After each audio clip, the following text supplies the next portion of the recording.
الرجيم بسم الله الرحمن الرحيم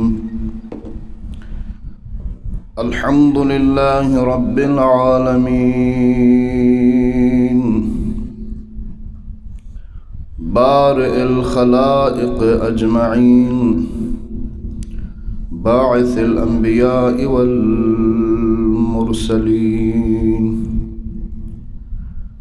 الذي دل على ذاته بذاته وتنزه عن مجانسة مخلوقاته وجل عن ملائمة كيفياته ثم الصلاة والسلام والتحية والإكرام على سيد الأولين والآخرين رحمة للعالمين سيد الثقلين جد الحسن والحسين أبو القاسم محمد اللهم صل على محمد وآل محمد وعلى أهل بيته الطيبين الطاهرين المعصومين المظلومين الذين أذهب الله عنهم الرجس وطهرهم تطهيرا وعلى أهل بيته الطيبين ولعنة الله على أعدائهم ومنكر فضائلهم وغاصب حقوقهم من يوم عداوتهم ومن يوم ظلمهم ومن يوم غصبهم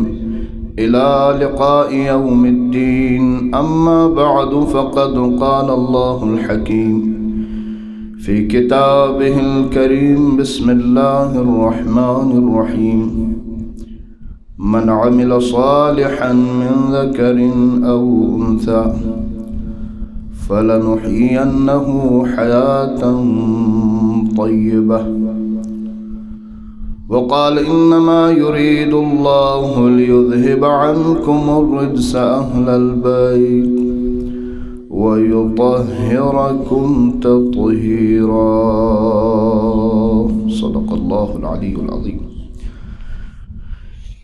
بارگاہ خالق کائنات میں کلمات شکر ادا کرتے ہیں کہ خالق کائنات نے دین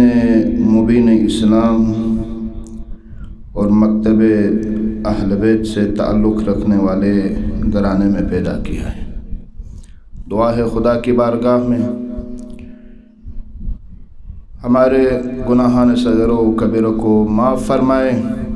اہل بیت علیہ السلام کی سیرت پہ عمل کر کے زندگی گزارنے کی توفیق عطا فرمائے. عشرہ فاطمیہ کے سلسلے میں نشستیں جاری ہیں. اسی حوالے سے چند کلمات اس فضائل کے ختم نہ ہونے والے سمندر میں چند قطرے، وہ ذات کہ جس کے لیے اگر پوری کائنات کا پانی سیاہی بن جائے، کائنات کے ورق، کائنات کے درخت اگر ورق بن جائیں، پوری کائنات کی لکڑی کو اگر قلم بنایا جائے اور پوری کائنات کے لکھنے والے اگر لکھاری بن جائیں تو اس کے فضائل کو تمام نہیں کر سکتے. اس ذات مقدس کے بارے میں چند قطرے آپ کی زحمتوں کو، آپ کی سماعتوں کے نظر اور آپ کی زحمت کو تمام. ایک مختصر سا مقدمہ گفتگو اور موضوع کو شروع کرنے سے پہلے، چونکہ تعلق موضوع ہمارا سیدہ کائنات، ایک بہترین ماں اور ایک بہترین بیٹی، چونکہ جناب سیدہ کا تعلق بھی صنف نسوانیت سے ہے. بطور مقدمہ یہ بیان کرنا مناسب سمجھتا ہوں کہ جس دور میں سیدہ کائنات نے اس دنیا میں قدم رکھا، جس معاشرے میں، جن حالات میں، اس وقت یہ صنف نسوانیت کس مقام پر کھڑی تھی، کیا رتبہ تھا، کیا مقام تھا؟ انتہائی اختصار کے ساتھ اس دور میں جو مذاہب یا جو ادیان یا جو نظریات تھے، ان میں سے تین بڑے مذاہب، تین بڑے نظریات یا ادیان جن کو اگر ہم کہیں، ایک تو کفار اور وہ بت پرست تھے، دوسرا گروہ مسیحی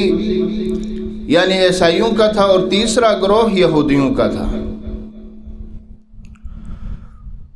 اور چوتھا گروہ اسلام کا وجود میں آیا۔ اگرچہ تسلسل آدم سے شروع ہوا تھا، لیکن پیغمبر خدا نے اس کا علم بلند فرمایا۔ قرآن نقل کرتا ہے پہلے گروہ کے بارے میں کہ ان کے ہاں صنف نسوانیت کو کیا مقام دیا گیا تھا، کیا رتبہ تھا، کیا نظریہ تھا ان کا اس صنف کے بارے میں۔ نقل کرتا ہے قرآن کی وَإِذَا بُشِّرَ أَحَدُهُمْ بِالْأُنثَىٰ، جب ان کو یہ بتایا جاتا تھا کسی کو کہ آپ کے گھر بیٹی ہوئی ہے، آپ کا جو بچہ ہے وہ بیٹی پیدا ہوئی ہے، تو ظل وجہہم مسودا، ان کے چہرے کالے پڑ جاتے تھے یہ سن کر، یہ خبر سن کر کہ ان کے ہاں بیٹی ہوئی ہے۔ اور وہ تمام واقعات آج بھی تاریخ کے اوراق میں موجود ہیں۔ اسی معاشرے میں بیٹیوں کو زندہ دفن کیا جانا، بیٹیوں کا زندہ جلایا جانا، بیٹیوں کو خود کے لیے ننگ و عار سمجھا جانا، یہ نظریہ کفر تھا۔ اور دوسرا نظریہ یہودی جو تھے، ان کا کیا نظریہ تھا؟ تو فرماتے ہیں کہ یہودیوں کے ہاں ایک نظریہ ان کے ہاں ہے کہ ایک عقیدہ ہے، ان کے عقیدے کا حصہ ہے کہ ان کے ہاں سب سے بڑا گناہ، سب سے بڑا جرم یہودیت میں یہ تھا کہ اگر تو کوئی توریت کو جلائے تو یہ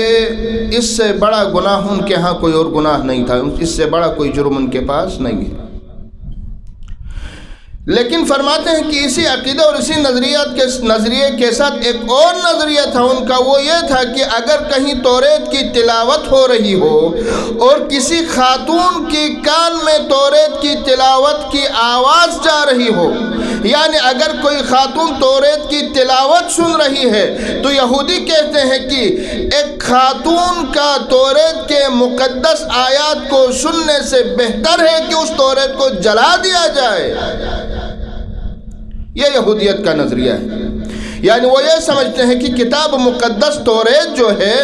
وہ مرد پڑھ سکتا ہے، مرد اس کو سن سکتا ہے، عورت ذات اتنی نیچ اور کمتر ہے کہ توریت کی تلاوت اس کو سنانے سے بہتر ہے کہ توریت کو جلا دیا جائے۔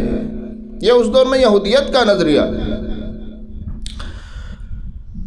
اور عیسائیوں کا نظریہ کیا تھا؟ فرماتے ہیں کہ عیسائیوں کا نظریہ کچھ اس طرح ہے، عیسائیوں کا یہ عقیدہ ہے کہ جنت سے مرد کو باہر نکالنے والی ذات عورت ہے۔ وہ یہ سمجھتے ہیں کہ عورت ذات نے مرد کو جنت سے محروم کر دیا ہے، لہذا اب عورت کبھی بھی جنت میں نہیں جا سکتی۔ اگرچہ ان کے پاس تاریخ میں جناب مریم سلام اللہ علیہا، جس کو وہ خدائی کا درجہ دیتے ہیں، ایسی ہستی موجود ہونے کے باوجود اس دور میں ان کا عقیدہ یہ ہے کہ جنت میں کوئی عورت نہیں جا سکتی، کیونکہ اس نے مردوں کو جنت سے محروم، مرد کو جنت سے نکلوایا ہے۔ یہ تین بڑے گروہ اور تین عقیدے، تین نظریے ان کے۔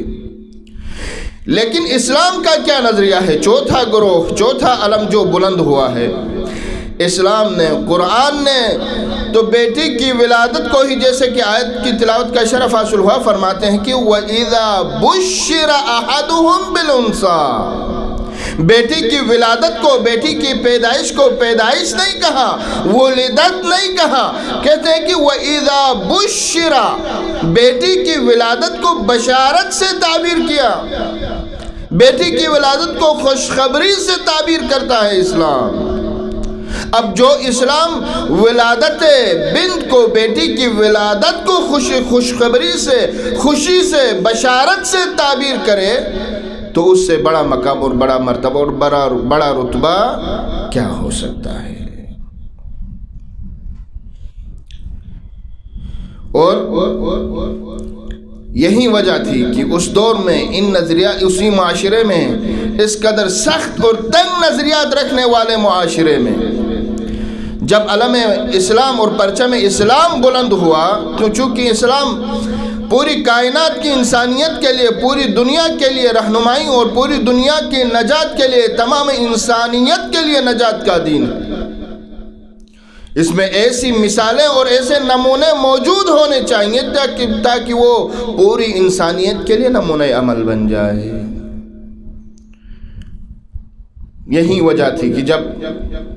دوسرے مقام پر اب اپنے موضوع کی طرف جب بات آئی سیدہ کونین فاطمۃ الزہرا سلام اللہ علیہا کی ذات مبارک کی، تو پروردگار عالم نے جب عطا فرمایا ذات مقدسہ سیدہ کو، جناب رسول خدا کو جب عطا فرماتے ہیں تو کس زبان میں اور کن الفاظ میں تعبیر کرتے ہیں؟ فرماتے ہیں کہ بسم اللہ الرحمن الرحیم، انا اعطیناک الکوثر،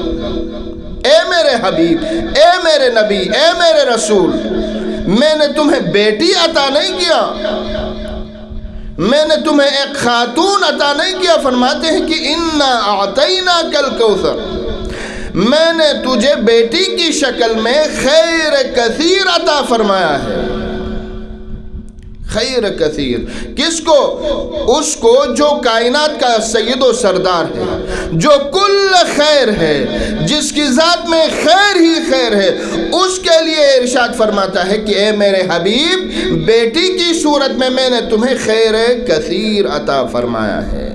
اور نہ صرف خیر کثیر، پھر اپنے پیغمبر سے، اپنے حبیب سے یہ مطالبہ بھی کیا کہ انا اعطیناک الکوثر فصل لربک وانحر، یہ ایسی نعمت ہے، ایسی رحمت ہے، ایسا خیر ہے کہ تیرا پروردگار تجھ سے مطالبہ کرتا ہے کہ اس عطا پر تو فصل لربک وانحر، اپنے پروردگار کا شکر بھی ادا کر اور اپنے پروردگار کی راہ میں قربانی بھی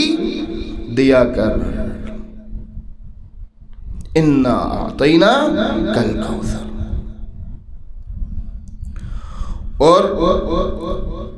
ذات مقدسہ سیدہ کائنات اسی طرح اور جگہوں میں، اگرچہ وقت کم ہے، میں انتہائی اختصار کے ساتھ اپنے موضوع کو سمیٹنے کی کوشش کر رہا ہوں کہ آپ دیکھیں قرآن میں جہاں کہیں پر بھی ضرورت محسوس ہوئی، خداوند عالم نے اس طرح اور ایسے الفاظ سے تعبیر کر کے اور اس طرح نمونہ عمل بنا کر پیش کیا کہ پوری کائنات کی نسوانیت کے لیے وہ نمونہ عمل بن گئی اور فخر بن گئی پوری کائنات کی خواتین کے لیے سیدہ کائنات بطور بیٹی۔ وہ اسی معاشرے میں جہاں بیٹی کو خود کے لیے داغ، خود کے لیے ننگ و آر سمجھا جاتا تھا، اسی معاشرے میں جب پیغمبر خدا سے گواہی طلب ہوئی، جب مباہلے کا اعلان ہوتا ہے، جب یہ حکم ہوتا ہے کہ تم اپنی عورتوں کو لے آؤ، ہم اپنی عورتوں کو لے آئیں گے، تو پوری کائنات، پوری امت مسلمہ، پوری دنیا کی خواتین، تمام مؤمنات کا خلاصہ بنا کر رسول خدا اپنی بیٹی کو لے جا رہے ہیں۔ کیا ام المومنات کی کمی تھی؟ کیا مومنوں کی مائیں ختم ہو گئی تھی جو رسول خدا کی ذات کو لے جا رہے ہیں؟ کیا مومن عورتوں کی کمی تھی جو رسول خدا ایک ہی ذات کو لے جا رہے ہیں؟ کیا کوئی اور اس قابل نہیں تھا کہ اس کو رسول خدا اپنے ساتھ مباہلے میں لے جاتے؟ رسول خدا کو یہ دکھانا تھا کہ بیٹی اگر باپ کے پاس نعمت ہو، رحمت ہو، اس کا مقام بلند ہو فاطمہ زہرا کی طرح، تو کائنات کی تمام مومنات کا خلاصہ بن کے مباہلے میں اپنے ساتھ لے جاتے ہیں اور فخر محسوس کرتے ہیں اور دکھاتے ہیں کہ یہ بیٹی، یہ میری یہ بیٹی، یہ رحمت، یہ نعمت، یہ خیر کثیر تمام مومنات کا، تمام مومنات و مسلمات کا خلاصہ ہے فاطمہ زہرا سلام اللہ علیہا۔ دوسری جگہ یہی بیٹی وہ روایت جو کئی طرق سے نقل ہوئی، حضرت عائشہ بھی اس کو نقل کرتی ہیں، حضرت ام سلمہ بھی اس کو نقل کرتی ہیں رضی اللہ عنہما، اور حضرت جابر بن عبداللہ الانصاری رضی اللہ عنہ وہ بھی اس روایت کو نقل کرتے ہیں حدیث قصہ کی، وہ معروف و مشہور روایت۔ آیت آپ کی خدمت میں تلاوت کا شرف حاصل ہوا۔ خدا فرماتے ہیں کہ بسم اللہ الرحمن الرحیم، انما یرید اللہ لیذہب عنکم الرجس اہل البیت ویطہرکم تطہیرا۔ جب اس بیٹی کی پاکیزگی کی گواہی دینے کا وقت آتا ہے تو میرا پروردگار جبریل امین کے ذریعے قرآن میں آیت نازل کر کے یہ اعلان کرتا ہے کہ اے میرے حبیب، اور اس کے ضمن میں جو واقعہ رونما ہوا، جو آیت کی جو شان نزول ہے، جو واقعہ مشہور و معروف واقعہ آج بھی جو تاریخ اسلام میں رونق ہے، نور کے ساتھ اپنے تمام تر وجود کے ساتھ موجود ہے کہ چادر کے نیچے پیغمبر خدا نے حسنین کریمین علی مرتضیٰ علیہ السلام اور جناب سید کونین کو، سید کائنات کو اس چادر کسا کے نیچے جمع کر کے یہ اعلان فرمایا، اور اس وقت جناب ام سلمہ موجود ہیں، جناب عائشہ نے جو روایت نقل کی اس میں وہ موجود ہے۔ جب اعلان طہارت ہوا، اعلان عصمت ہوا کہ انما یرید اللہ، خداوند نے تمہیں پاک کیا ہے اس طرح جس جیسے تمہیں پاک کرنے کا حق ہے، جب یہ اعلان ہوتا ہے تو حضرت ام سلمہ تمنا کرتی ہیں کہ یا رسول اللہ میں بھی اس چادر میں داخل ہونا چاہتی ہوں، تو پیغمبر خدا فرماتے ہیں کہ نہیں اے ام سلمہ، اگرچہ تو خیر پر ہے لیکن اپنی جگہ پہ کھڑی رہ، قریب بھی نہ آنا اس چادر کے، چادر خاص ہے میرے اور میرے اہل بیت کے ساتھ۔ یہ عصمت و طہارت کا مرکز سید کونین فاطمہ الزہرا سلام اللہ علیہ، اور بحیثیت ماں اور بحیثیت بیٹی وہ کردار جناب سیدہ کا قرآن کی روشنی میں سورہ دہر شان نزول بیان نہیں کروں گا، آپ کو معلوم ہے تاریخ اسلام اور تاریخ تفسیر علماء بیان کرتے رہے ہیں، آپ دیکھتے ہیں کہ وہ شان نزول اس تاریخ کے پس منظر میں کیا واقع رونما ہوا تھا، اور اسی کے ذیل میں ہم دیکھتے ہیں کہ بحیثیت ماں جناب سیدہ کائنات کیسے اپنے اولاد کی تربیت کر رہی ہیں۔ حسنین کریمین میں سے بیمار ہوئے تو جناب سیدہ نے خود اپنے لیے نیت کی تھی کہ میں روزہ رکھوں گی شفا کے لیے، اپنی اولاد کی شفا کے لیے۔ اب ماں کا کردار ایسا ہے، جب بچوں کو، اولاد کو جب معلوم ہوتا ہے تو وہ بھی یہ تمنا کرتے ہیں کہ ہم بھی اپنی ماں کے ساتھ روزہ رکھیں گے۔ جب کنیز کو معلوم ہوتا ہے وہ بھی یہ تمنا کرتی ہے کہ میں بھی روزہ رکھوں۔ جب امیر المومنین کو معلوم ہوتا ہے وہ بھی یہ تمنا رکھتے ہیں کہ میں بھی روزہ رکھوں۔ اب کیا درس دے رہی ہے جناب سیدہ کائنات اپنی اولاد کو، اپنے اہل کو بحیثیت ماں۔ ایک ماں یہ چاہے گی جب اس کی معصوم اولاد اگر کوئی روزہ رکھے تو اس کی یہ خواہش ہوگی کہ افطار کے وقت میرے بچوں کے لیے دسترخوان سجا ہوا ہو، دنیا جہاں کی نعمتیں دسترخوان پہ موجود ہوں، میرے بچے سیر ہو کے کھائیں، چونکہ دن بھر روزہ رکھا ہے، پیٹ بھر کے کھائیں، ہر چیز کھائیں، تمام چیزیں ان کی خواہش کے مطابق ہوں۔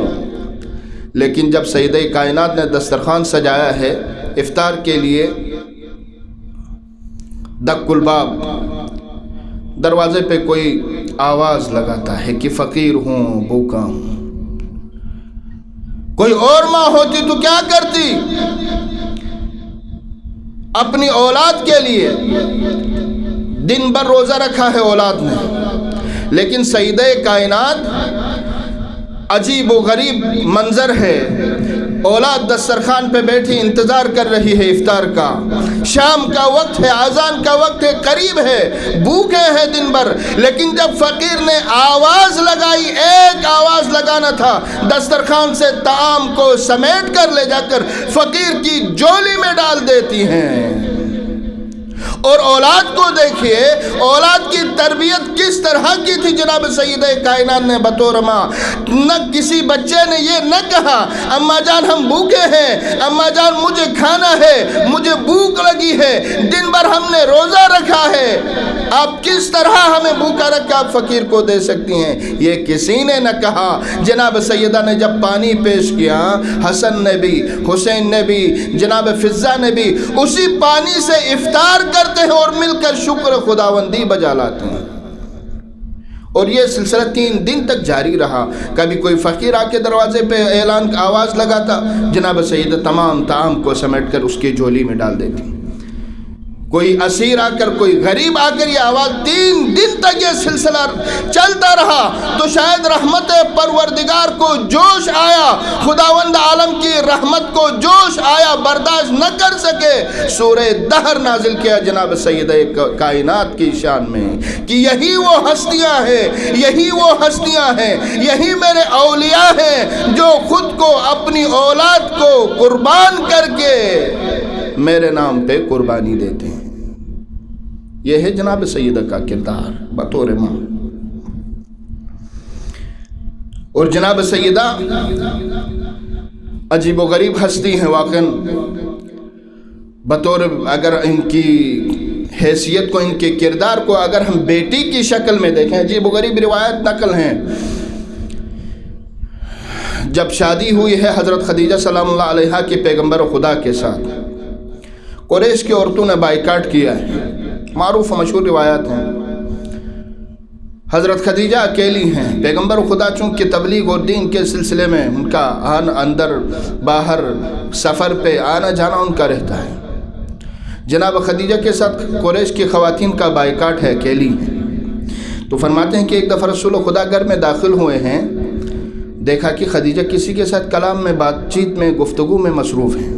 دیکھا کوئی شخص موجود نہیں ہے گھر میں، آئے رسول خدا، پوچھا اے خدیجہ کس کے ساتھ باتیں کر رہی ہو؟ کہا یا رسول اللہ، یا رسول اللہ، تنہائی میں پریشان تھی، تنہائی میں پریشان تھی، مضطرب تھی، لیکن جو جنین، جو اولاد میرا رحم میں ہے، اس نے میرے ساتھ باتیں کرنا شروع کیا ہے، یہ میرے ساتھ کلام کر رہا ہے، یہ جنین، یہ معصوم جو میرے رحم میں موجود ہے، یہ میرے وجود میں جو موجود ہے، جب بھی میں پریشان اور مضطرب ہوتی ہوں تب یہ مجھ سے باتیں کر کے میرے دل کو ٹھنڈک اور سکون پہنچاتا ہے۔ تو رسول خدا فرماتے ہیں کہ یا خدیجہ، یا خدیجہ، ھذا اخی جبرائیل، فرماتے ہیں کہ اے خدیجہ میرا بھائی جبرائیل نازل ہوا ہے، اور فرماتا ہے کہ یہ جو رحم میں، آپ کے رحم میں جو جنین، جو معصوم ہے، جو اولاد ہے، یہ میری بیٹی ہے،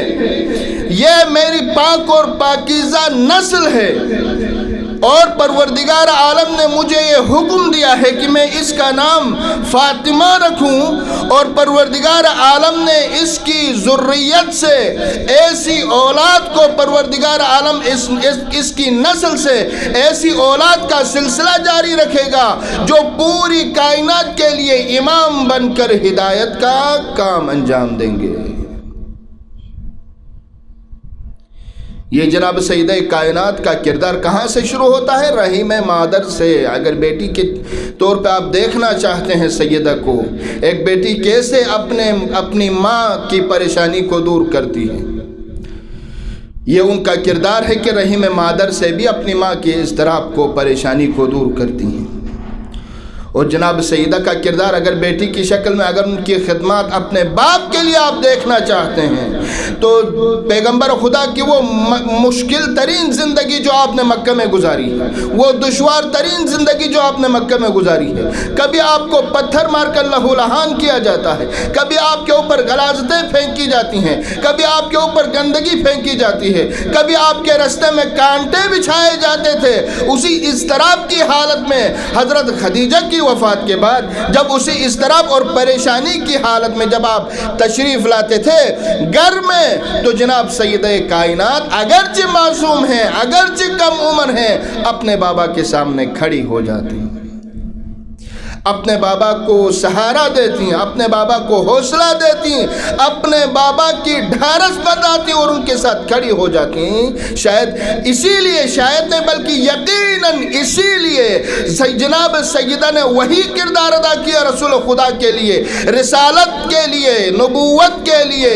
وہی کردار ادا کیا جو ایک ماں کا کردار ہوتا ہے کہ اپنے بیٹے کو حوصلہ دے، اس کی ہمت بندھائے۔ اسی وجہ سے پیغمبر خدا فرماتے ہیں، معروف و مشہور روایت جو تمام تاریخ اسلام کی کتابوں میں موجود ہے کہ فاطمہ بضعۃ منی، فاطمہ میرے جگر کا ٹکڑا، جس نے اس کو اذیت دی اس نے مجھے اذیت دی۔ اور فرماتے ہیں کہ فاطمہ ام ابیہا، فاطمہ وہ بیٹی ہے، نوٹ کریں، فاطمہ وہ بیٹی ہے جو اپنے باپ کی بھی ماں ہے۔ بیٹی بھی ہے اپنے باپ کی، بیٹی بھی ہے، دختر بھی ہے اپنے باپ کی، لیکن اپنے کردار کے ذریعے اپنے باپ کی بھی ماں بن جاتی ہے، اپنے باپ کی بھی ماں بن جاتی ہے۔ اسی ضمن میں ایک واقعہ نقل کرتے ہیں کہ عبداللہ ابن مسعود، پیغمبر خدا ایک جگہ نماز ادا کر رہے تھے، حالت سجدہ میں تھے۔ کچھ کفار دوران نماز جب رسول خدا کو دیکھتے ہیں، رسول خدا کو غافل کرنے کی، نماز سے ان کی توجہ ہٹانے کی کوشش کرتے ہیں۔ ناکام ہونے کے بعد دیکھتے ہیں کہ ساتھ قریب میں کوئی گندگی یا غلاظت پڑی ہوئی تھی۔ پیغمبر خدا حالت سجدہ میں ہو اور وہ غلاظت لا کر نعوذ باللہ پیغمبر خدا کے جسم اطہر کے اوپر ڈال دیتے ہیں۔ جب جناب سیدہ تک یہ خبر پہنچتی ہے، دوڑتی ہوئی آتی ہیں اپنے بابا کے پاس، کھڑی ہو جاتی ہیں اپنے بابا کے سرہانے۔ بابا نماز کو مکمل کرتے ہیں، جناب سیدہ اس گندگی کو صاف کرتی ہیں، اس گندگی کو صاف کرتی ہیں، روتے ہوئے، اشک بہاتے ہوئے اپنے بابا کے جسم سے وہ گندگی کو صاف کرتی ہیں۔ جب پیغمبر خدا دیکھتے ہیں کہ بیٹی رو رہی ہے تو فرماتے ہیں کہ لا تبکی یا بنی فَإِنَّ اللَّهَ مَانِعُ عَبَاكَ وَنَاصِرُهُ عَلَىٰ أَعْدَاءِ دِينِهِ وَرِسَالَتِهِ، اے میری بیٹی آنسو نہ بہاؤ، تیرا پروردگار تیرے بابا کا حامی و ناصر ہے، اے دشمن ختم ہو جائیں گے، دین تمام ہوگا اور رسالت اپنے مقام تک پہنچ کے رہے گی۔ اور اسی طرح جناب سیدہ سلام اللہ علیہا ایک بیٹی کی حیثیت سے بیٹی بھی بن گئی اور ماں بھی بن گئی، اور ماں کا جو حساس اور خوبصورت رشتہ جناب سیدہ سلام اللہ علیہا نے نبھایا تو اس طرح نبھایا کہ اپنے باپ کی بھی، اپنے بابا کی بھی ماں بن گئی۔ 5 بچوں کی ماں ہے جناب سیدہ کائنات، امام حسن علیہ السلام، امام حسین علیہ السلام، جناب زینب سلام اللہ علیہا، اور حضرت ام کلثوم سلام اللہ علیہا، اور حضرت محسن شہید علیہ السلام۔ ان میں سے جو 4 بچے آپ کے، امام حسن، امام حسین، حضرت زینب اور حضرت ام کلثوم سلام اللہ علیہم اجمعین،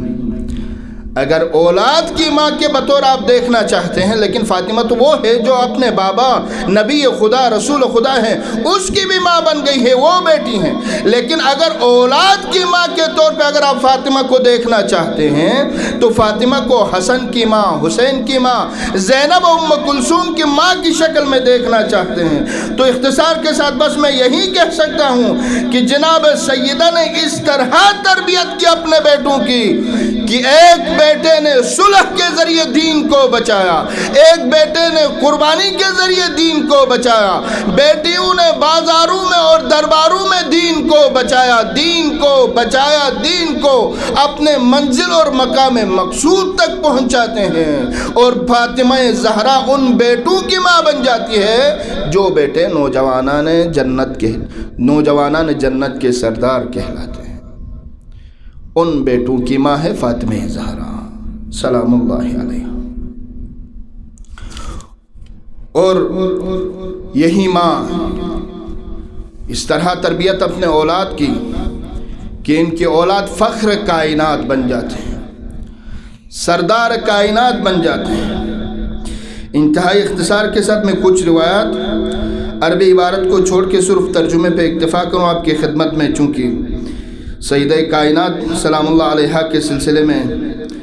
آج کل جو سوشل میڈیا پہ جو سلسلہ چل رہا ہے، کچھ جاہل، ان پڑھ، بے وقوف اور احمق جن کو کچھ نہیں معلوم، وہ ذات فاطمہ سلام اللہ علیہا کے بارے میں جو سلسلہ چل رہا ہے، اس لیے صرف چند ایک روایت۔ امام جعفر صادق علیہ السلام، سوال ہوتا ہے ابن رسول اللہ، لما سمیت فاطمۃ الزہراء، زہرا کیوں نام رکھا؟ تو امام علیہ السلام فرماتے ہیں کہ اس لیے کہ جب فاطمہ زہرا سلام اللہ علیہا محراب عبادت میں جب کھڑی ہوتی تھیں تو ان کے محراب سے عرش والوں کے لیے ایسا نور نظر آتا تھا جس طرح فرش والوں کو عرش میں نور نظر آتا ہے، اس لیے آپ کا نام زہرا رکھا گیا القاب میں سے۔ اور آپ کا لقب ام ابیہا، جس کے بارے میں اگرچہ مختصراً گفتگو ہو چکی، فاطمہ زہرا نے اپنے بابا کے ساتھ اس طرح زندگی گزاری اور اپنی اولاد کے ذریعے دین رسول خدا کو اس طرح دوام دیا کہ پوری امت کی ماں، نہ صرف امت کی ماں بلکہ محمد کی ماں بن گئی تھی، اس لیے ام ابیہا آپ کا لقب رکھا گیا۔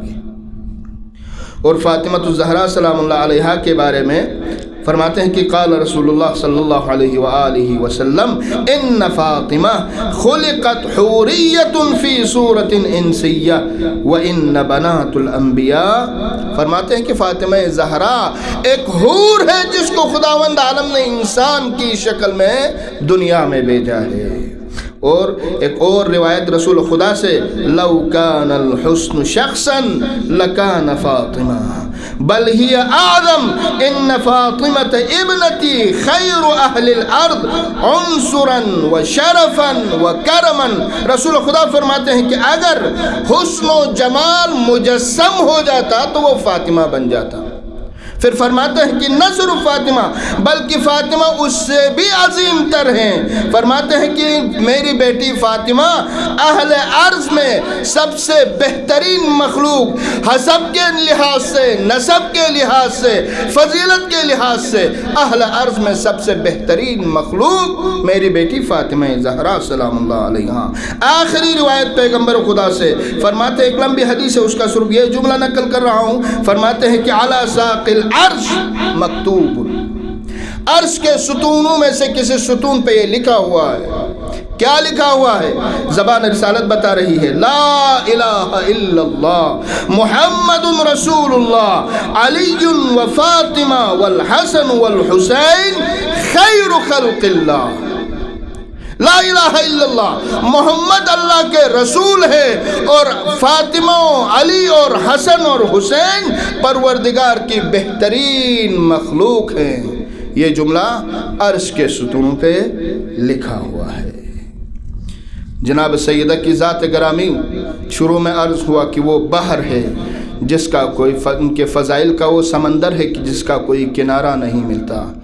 وہ سلسلہ ہے کہ جو ختم نہیں ہو سکتا۔ اسی دعا کے ساتھ پروردگار عالم سیدہ کائنات کے صدقے میں، سیدہ کونین کے صدقے میں ہمارے گناہوں کو معاف فرمائیں، ہمیں آپ کی معرفت حاصل کرنے کی توفیق عطا فرمائیں، ہماری خواتین کو، ہماری ماؤں کو، ہماری بہنوں کو، ہماری بیٹیوں کو آپ کی سیرت کو سمجھ کر اس پر عمل کرنے کی توفیق عطا فرمائیں۔ ان اللہ و ملائکتہ یصلون علی النبی یا ایھا الذین آمنوا صلوا علیہ وسلموا تسلیما۔ اللہم صلی علی